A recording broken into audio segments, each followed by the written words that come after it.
നമസ്തേ, നമസ്കാരം. അപ്പോൾ ഇന്ന് വളരെ സ്പെഷ്യലായിട്ടുള്ള ഒരു ഡിഷ് തന്നെയാണ് അമ്മ തയ്യാറാക്കുന്നത്. ഇപ്പോൾ ഒരു ചക്ക സീസൺ ആണല്ലോ അല്ലേ? അപ്പോൾ ചക്ക കൊണ്ടൊരു സ്വാദിഷ്ടമായ ചക്ക അവിയലാണ് അമ്മ നമുക്കായി പരിചയപ്പെടുത്തുന്നത്. നമ്മുടെ വ്യൂവേഴ്സിൽ പലരും ചാനൽ സബ്സ്ക്രൈബ് ചെയ്യാത്തവരാണ്. പലരും നമ്മുടെ വീഡിയോസ് കാണുന്നുണ്ടെങ്കിലും സബ്സ്ക്രൈബ് ചെയ്ത് പോകാൻ മറക്കുന്നു എന്ന് തോന്നുന്നു.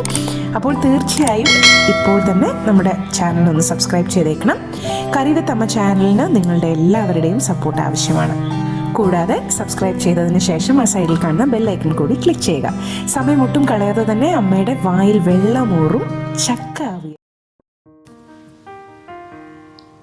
ചക്ക അവിയൽ തയ്യാറാക്കാനായിട്ടുള്ള കഷ്ണങ്ങളാണിതൊക്കെ. നേരത്തെ ഞാൻ സദ്യ വിഭവത്തിലെ അവിയലിൻ്റെ ഒരു റെസിപ്പി ഇട്ടിരുന്നു.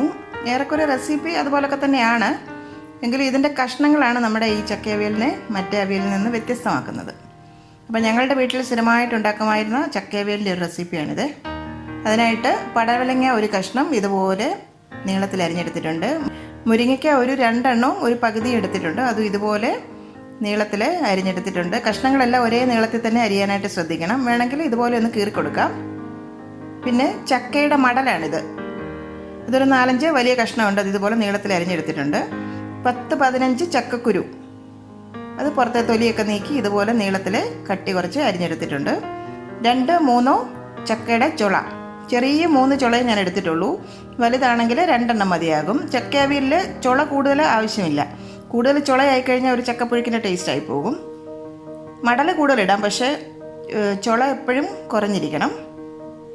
കൂടാതെ ഒരു കഷ്ണം വെള്ളരിക്ക, അത് ഇതുപോലെ നീളത്തിൽ അരിഞ്ഞിട്ടുണ്ട്. ഒരു മാങ്ങ ഞാൻ എടുത്തിട്ടുണ്ട്. ചക്കയവിയൽ എപ്പോഴും നമ്മൾ മാങ്ങ ചേർത്ത് വേണം തയ്യാറാക്കാനായിട്ട്. ഇത് അധികം അങ്ങ് പുളിയുള്ള മാങ്ങ അല്ല, എന്നാൽ ആവശ്യത്തിന് പുളിയുണ്ട്.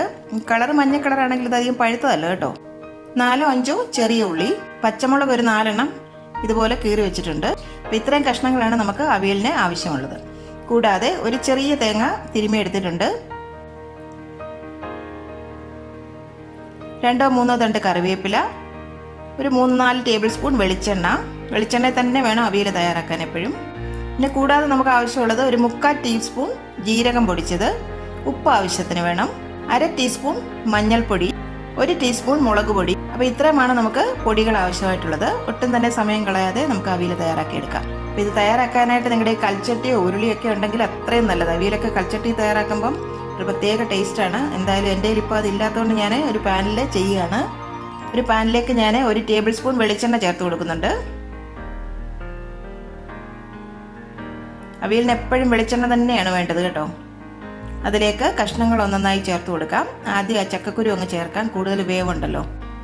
ആ ചക്കയുടെ മടൽ, മുരിങ്ങയ്ക്കായ, പടവലങ്ങ, ചക്കയുടെ ചുള, പിന്നെ വെള്ളരിക്ക. ഈ മാങ്ങ നമ്മൾ ഈ കഷ്ണങ്ങളൊക്കെ ഒന്ന് പകുതി വേവായി കഴിഞ്ഞിട്ട് ചേർത്ത് കൊടുത്താൽ മതിയാകും കേട്ടോ. അപ്പം നമുക്ക് മാങ്ങ അങ്ങ് മാറ്റി വെക്കാം. ഇനി ഈ കഷ്ണങ്ങളിലേക്ക് മഞ്ഞൾപ്പൊടി ചേർത്ത് കൊടുക്കാം, മുളക് പൊടി ചേർക്കാം, 1 ഗ്ലാസ് വെള്ളം കൂടി ചേർത്ത് കൊടുക്കാം. ഞാൻ നേരത്തെ ഇട്ടിരുന്ന സദ്യയുടെ അവിയലിൻ്റെ റെസിപ്പിയിൽ ഞാൻ ഒട്ടും വെള്ളം ചേർക്കാതെയാണ് തയ്യാറാക്കിയത് കേട്ടോ. പക്ഷേ ഇതിപ്പോൾ നമ്മൾ ചക്കക്കുരു ഒക്കെ ഉള്ളതുകൊണ്ട് കുറച്ച് വെള്ളം ചേർത്തിട്ട് തന്നെ വേണം കഷ്ണങ്ങൾ വേവിച്ചെടുക്കാനായിട്ട്. മടലും ഒക്കെ വെന്ത് വരണ്ടേ, അത് കുറച്ചും കൂടെ വേവുള്ള കഷ്ണങ്ങളാണല്ലോ. അപ്പോൾ ആ റെസിപ്പി കണ്ടിട്ടുള്ളവർക്കറിയാം, കാണാത്തവരെ ആ അവിയലിൻ്റെ റെസിപ്പി ഒന്ന് കണ്ടു നോക്കണം. ഇനി ആ ചക്കക്കുരു ഒക്കെ ഒന്ന് വെന്ത് കഷ്ണങ്ങളൊക്കെ നന്നായിട്ട് വെന്ത് വരട്ടെ. 2-3 കറിവേപ്പില കൂടി ചേർത്ത് കൊടുക്കാം. വേകാനായി വാഴയില ഉണ്ടെങ്കിൽ അതാണ് ഏറ്റവും നല്ലത് കേട്ടോ. വാഴയില കൊണ്ട് തന്നെ ഞാനിവിടെ മൂടി വേവിക്കുകയാണ്. അപ്പോൾ അതിൽ നിന്ന് ആവിയൊക്കെ വരുമ്പോൾ നല്ലൊരു ഫ്ലേവർ വരും അവിയലിന്. അതൊരു പ്രത്യേക സ്വാദ് തന്നെയാണ് കേട്ടോ. ഇനി അതിൻ്റെ പുറത്തേക്ക് ഒരു അടപ്പ് കൂടി കൊണ്ടുവന്ന് അടച്ച് കഷ്ണങ്ങളൊന്ന് വേവാനായിട്ട് ഒരു 10-15 മിനിറ്റ് നമുക്ക് വേവിച്ചെടുക്കണം. ഇനി കഷ്ണമൊക്കെ ഒന്ന് വെന്ത് വരുന്ന സമയം കൊണ്ട് നമുക്ക് അരപ്പൊക്കെ ഒന്ന് തയ്യാറാക്കിയെടുക്കാം. മിക്സിയുടെ ഒരു ഡ്രൈ ജാറിലേക്ക് പച്ചമുളക് ഒന്ന് മുറിച്ച് ചേർത്ത് കൊടുക്കാം. തേങ്ങ തിരുമ്മി വെച്ചിരിക്കുന്നതോട് ചേർത്ത് കൊടുക്കാം. കൂടുതൽ ഇത് അരയ്ക്കേണ്ട ആവശ്യമില്ല കേട്ടോ, ഒന്നങ്ങ് ചതച്ച് ഒതുക്കിയെടുത്താൽ മതി, അത്രേ വേണ്ടൂ അവിയലിന്. ജീരകത്തിൻ്റെ പൊടിയും കൂടി നമുക്ക് ചേർത്ത് കൊടുക്കാം. എല്ലാം കൂടി ഇതുപോലെ ഒന്ന് ക്രഷ് ചെയ്തെടുത്തിട്ടുണ്ട്. ഇത്ര അരഞ്ഞാൽ മതിയാകും, കണ്ടില്ലേ? ഇതായിരിക്കണം അരപ്പിൻ്റെ ഒരു പരുവം. കൂടുതൽ അരഞ്ഞു പോയി കഴിഞ്ഞാൽ അവിയലിന് അത്ര നന്നാവില്ല കേട്ടോ. ഈ അരപ്പ് നമുക്കൊരു പ്ലേറ്റിലേക്ക് അങ്ങ് ചേർത്ത് കൊടുക്കാം. ഇനി ബാക്കി ഒരു ബാച്ച് തേങ്ങയും കൂടി അരച്ച് ഇതിലേക്ക് ചേർക്കാം. ഡ്രൈ ജാറിൽ ഒട്ടും വെള്ളം ചേർക്കാതെ തന്നെയാണ് ഞാനിത് അരച്ചെടുത്തിട്ടുള്ളത്. ഇനി നമ്മൾ ആ മാറ്റി വെച്ചിരുന്ന ഉള്ളി ഇതുപോലെ ഒന്ന് ക്രഷ് ചെയ്തെടുത്തിട്ടുണ്ട്. അതും കൂടി സൈഡിലേക്ക് വെച്ച് കൊടുക്കാം. ഉള്ളിയും കൂടുതൽ അരഞ്ഞു പോകാൻ പാടില്ലേ. ഇപ്പോൾ ഒരു 10 മിനിറ്റ് ആയിട്ടുണ്ട്. നമുക്കിതൊന്ന് തുറന്ന് നോക്കാം. ആവിയൊന്നും കയ്യിലേക്ക് അടിക്കാതെ ആ വാഴയിലേക്ക് ഒന്ന് മാറ്റി കൊടുക്കാം.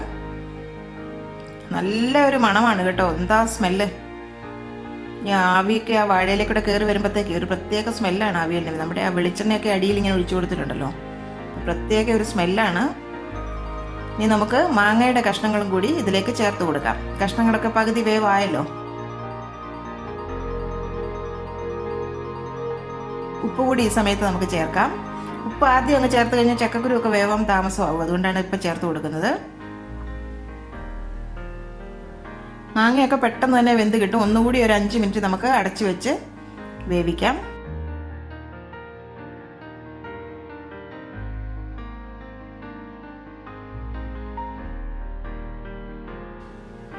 അഞ്ച് മിനിറ്റ് കഴിഞ്ഞിട്ട് നമുക്കിതൊന്ന് തുറന്ന് നോക്കാം. കണ്ടില്ലേ, ചക്കക്കുരു ഒക്കെ നന്നായിട്ട് വെന്തിട്ടുണ്ട്, മാങ്ങായും വെന്തിട്ടുണ്ട്. ഇനി നമുക്കിതിലേക്ക് അരപ്പങ്ങ് ചേർത്ത് കൊടുക്കാം. 2 തണ്ട് കറിവേപ്പിലയും കൂടെ ചേർക്കാം. കറിവേപ്പിലയുടെ പുറത്തോട്ട് 1 ടീസ്പൂൺ വെളിച്ചെണ്ണയും കൂടെ നമുക്കൊന്ന് തൂക്കി കൊടുക്കാം.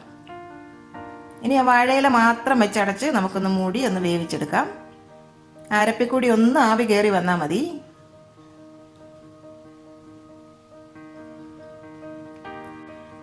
2-3 മിനിറ്റ് കഴിഞ്ഞിട്ടുണ്ട്. ഇനി നമുക്ക് ഇലയൊക്കെ ഒന്ന് മാറ്റാം. എന്താ മണം, എനിക്ക് പറഞ്ഞറിയിക്കാൻ പറ്റില്ല കേട്ടോ. ഇനി അവസാനം നമ്മൾ ആ ഉള്ളി ചതച്ച് വെച്ചിരിക്കുന്നതും കൂടി ഇതിലേക്ക് ചേർത്ത് കൊടുക്കാം. ഉള്ളി ഒന്നും ചേർത്തിട്ട് ഒത്തിരി നേരം ഇട്ട് വേവിക്കേണ്ട ആവശ്യമില്ല അവിയലെ. അല്പം വെളിച്ചെണ്ണയും കൂടെ നമുക്കൊന്ന് തൂകാം. ഒരു 2 മിനിറ്റ് ഇതൊന്ന് അടച്ചു വെക്കാം. അത്രയും മതിയാകും. എല്ലാം കൂടി ഒന്ന് ആവി കയറി വരട്ടെ. കൂടുതൽ ഇനിയും വേകേണ്ട ആവശ്യമില്ല. അടപ്പൊന്ന് തുറന്നു നോക്കാം. എല്ലാം കൂടി ഒന്ന് ഇളക്കി യോജിപ്പിക്കാം. ശരിക്കും ആ പച്ച വെളിച്ചെണ്ണയുടെ ആ ഒരു ഗന്ധവും പിന്നെ ആ വാഴയിലയിൽ കൂടി ആ ആവി കയറി ഇറങ്ങുമ്പോൾ ഉള്ള ആ ഒരു എന്താ പറയുക. ഉപ്പൊക്കെ നമുക്കൊന്ന് ചെക്ക് ചെയ്ത് നോക്കാം. എല്ലാം കറക്റ്റാണ്. മാങ്ങയുടെ പുളിയൊക്കെ ആവശ്യത്തിന് ഇറങ്ങിയിട്ടുണ്ട്. നല്ല അടിപൊളി ചക്ക അവിയൽ റെഡി ആയിട്ടുണ്ട്. 2 കറിവേപ്പില കൂടി നമുക്കതിലേക്ക് വീണ്ടും ചേർത്ത് കൊടുക്കാം. വേണമെങ്കിൽ ഈ ഒരു സമയത്ത് 1 ടീസ്പൂൺ വെളിച്ചെണ്ണയും കൂടെ അതിൻ്റെ പുറത്തേക്ക് തൂക്കാം. ഞാൻ എന്തായാലും അത് സെർവ് ചെയ്യുമ്പോൾ അതിൻ്റെ പുറത്ത് ഒഴിക്കുന്നതേ ഉള്ളൂ. ഇനി അതൊന്ന് അടച്ച് വെച്ച് ഒരു 10-15 മിനിറ്റിനുള്ളിൽ നമുക്കിത് സെർവ് ചെയ്യാം. എന്തായാലും ഒരു വാഴയിലയിലേക്ക് തന്നെ ഞാനിതൊക്കെ സെർവ് ചെയ്യുകയാണ്. അപ്പം നിങ്ങൾ പരീക്ഷിച്ചിട്ടില്ലാത്തവർ ഇതുപോലെ ചക്ക അവിയൽ ഇതേ കഷ്ണങ്ങൾ ചേർത്ത് ഈ ഒരു റെസിപ്പി വീട്ടിലൊന്ന് ട്രൈ ചെയ്ത് നോക്കണം. ചക്കയൊക്കെ ഇപ്പോൾ ഇഷ്ടം പോലെ കിട്ടാനുണ്ട്, മാങ്ങയും കിട്ടാനുണ്ട്. അപ്പോൾ തീർച്ചയായിട്ടും നിങ്ങളിത് വീട്ടിലിതൊന്ന് ട്രൈ ചെയ്ത് നോക്കണം.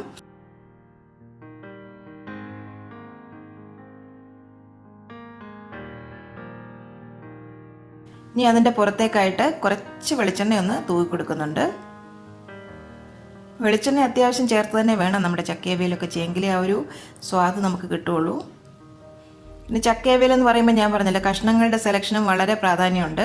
എന്തായാലും ഇതുപോലെ ഈ കഷ്ണങ്ങളൊക്കെ ചേർത്ത് നിങ്ങൾ ഈ ഒരു ചക്കയവിയൽ ഒന്ന് തയ്യാറാക്കി നോക്കണം. നിങ്ങളുടെ സിൻസിയറായിട്ടുള്ള ഫീഡ്ബാക്ക് മറക്കാതെ തന്നെ ഞങ്ങളെ അറിയിക്കുകയും വേണം.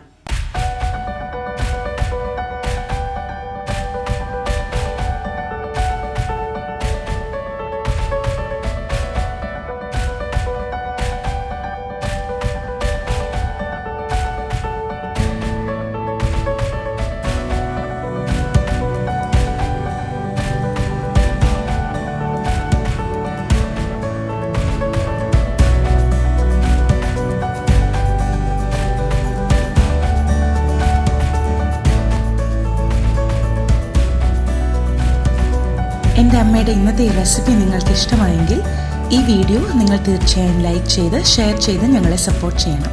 ഒപ്പം തന്നെ കറി വിത്ത് അമ്മ സബ്സ്ക്രൈബ് ചെയ്യാനും ബെൽ ഐക്കൺ ക്ലിക്ക് ചെയ്യാനും മറക്കരുത്. പെട്ടെന്ന് തന്നെ ഞാനും അമ്മയും മറ്റൊരു റെസിപ്പിയുമായി എത്തും. അതുവരേക്കും നന്ദി. Good bye.